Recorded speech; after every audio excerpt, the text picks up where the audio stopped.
Fala pessoal, bom dia! Aqui é Luiz da Conserto Já Assistência Técnica, sua assistência técnica especializada em consertos de lava e seca.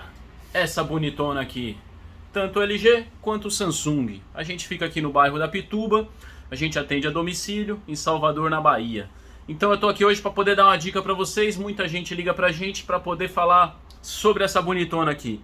Luiz, meu cesto na hora de bater tá fazendo barulho, parece uma turbina de avião. A máquina tá fazendo barulho na hora de lavar, na hora de bater, centrifugar. O que tá acontecendo? Qual que é o problema dela? Então eu vou dar uma das opções do que pode ser para vocês. Vou mostrar aqui para vocês agora. Vamos lá, a câmera aqui.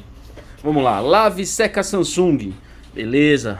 Vamos mostrar aqui o que pode acontecer. Na hora de bater tá fazendo barulho. Na hora de centrifugar faz o barulho de turbina de avião e parece que o cesto tá solto.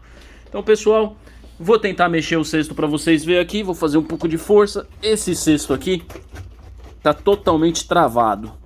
Então, o que acontece? Além de travado, dá pra ver aqui, ó, tá claro que ele já desnivelou.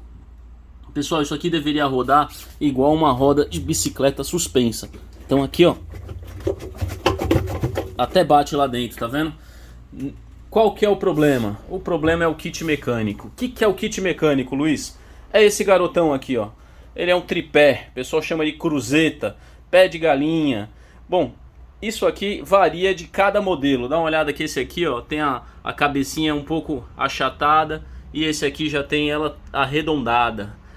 Esse tripé aqui, cada modelo é um diferente. Ele compõe rolamento, parafuso do cesto e compõe também o retentor.